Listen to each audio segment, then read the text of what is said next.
So I'm gonna make a confession.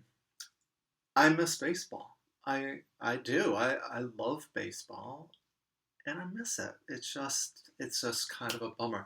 And I know that there are a lot of people out there who probably think that's stupid. And they're not wrong. I mean, sports, when you start thinking about the world and all the things that matter, all the things that are going on today, what is baseball, in light of all that? Um, it's just a pastime, a diversion. But at the same time, I've loved baseball all my life. I still read books about baseball. I root for my favorite team, the New York Mets. I care. It occupies my mind, my spirit. I still play baseball. I play in an old men's league. If you saw me play, you would you would laugh. You'd be like, oh my God, these guys can't even bend. They can barely move. And yet, when we are out there playing baseball, looking to the sky for the high fly, we feel like little boys again, you know, um, chasing that dream. Uh, the baseball, two pieces of cowhide, figure eight pieces of cowhide, sewn together by red waxed thread, exactly, precisely 108 stitches make a baseball. I feel like that red thread is woven through the fabric of my life. Some of my earliest memories are watching games with my mom, who was a fervent New York Mets fan. We watched those games together, playing catch with her. I remember Little League games I played in. I'm 59. I can tell you play by play some games that I was in when I was 10 years old.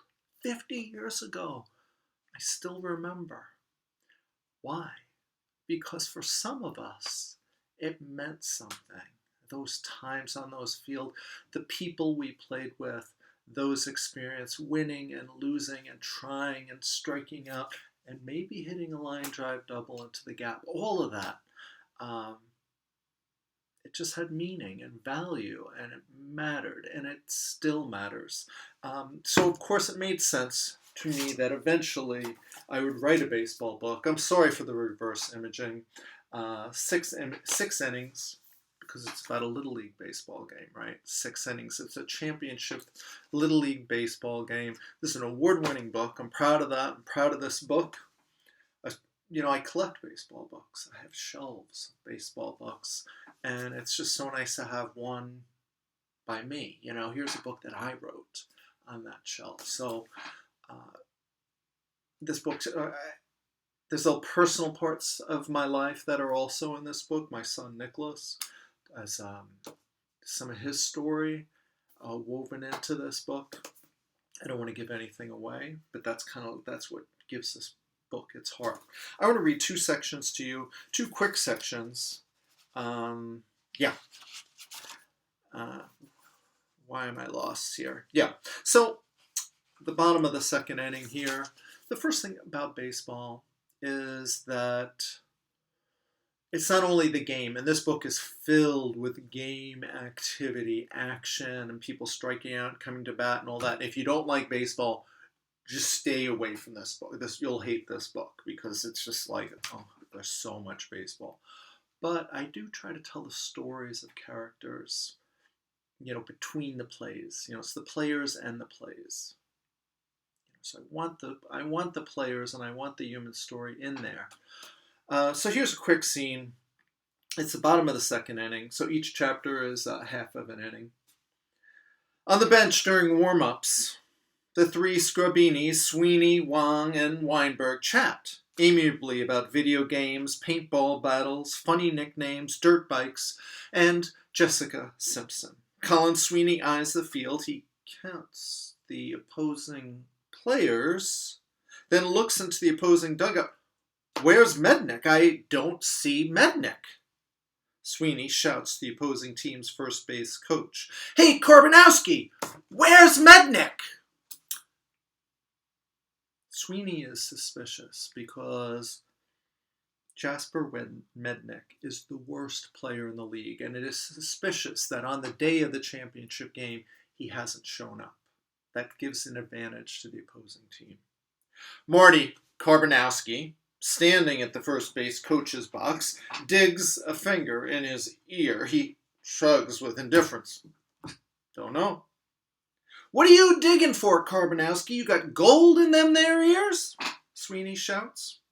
Juan and Weinberg chuckle. They love it when Colin gets on a roll, even if he never gets a hit. Colin is good for the team. He keeps things light. Karbonowski continues to root around in his right ear, his thick index finger screwed halfway into his skull. He eventually removes it, furtively glancing at the tip of his finger, his eyes on the prize. Watch Karbonowski, Colin whispers to Wang and Weinberg. He's going to eat it. I know it. Karbonowski is an earwax eating weirdo. I'm telling you. The three boys, like owls on a limb, watch Marty Karbonowski as he holds a curled index finger near his face for inspection, turning it this way and that. Eat it, Colin murmurs softly. Eat it. Come on, Karbonowski, you big ape. Suck on that finger. All said, scarcely above a whisper, heard only by Wang and Weinberg, who won't be subbed into the game until the end of 2 innings, according to local Little League rules. Karbonowski eyeballs the waxy deposit on the tip of his finger, so close to the tip of his tongue, like a word he can't quite recall. He casually scans the field, the stands, the opposing dugout, where he spies 3 sets of owlish eyes staring directly at him, hooting in anticipation. Karbonowski blanches and wipes his finger on his baseball pants. Ew! Colin roars, hysterical. So, just another quick scene now. Later in the book, this is just to give you a sense of that there's also action, adventure, action, baseball action in this book. We're just about big play, runners on base. We're going to tie the score right in this scene. So Max Young, I'll give you this other paragraph and we'll go right into it. And it's not long, but just again, Little League baseball. I love it. I love baseball. I love the drama and suspense and the characters and the humanity of it all. I miss my Mets. I know that some of you do too, or soccer, or those things you love to do. Some people I meet are anti-competition. They don't believe in competition and think it's bad and thinks it brings out bad things in people.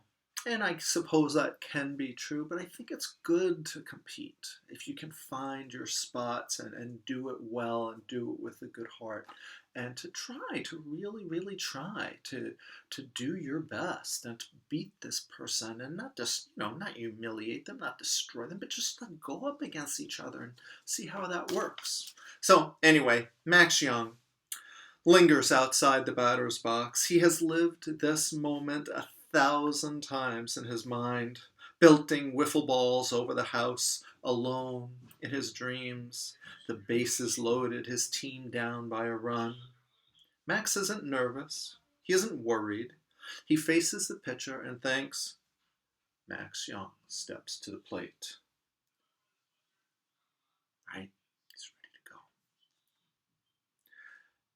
Max lashes a line drive single to center field. Tyler Weinberg trots home easily from third, tying the score. The center fielder, Frank Arsenio, plays the hard hit ball cleanly on one hop.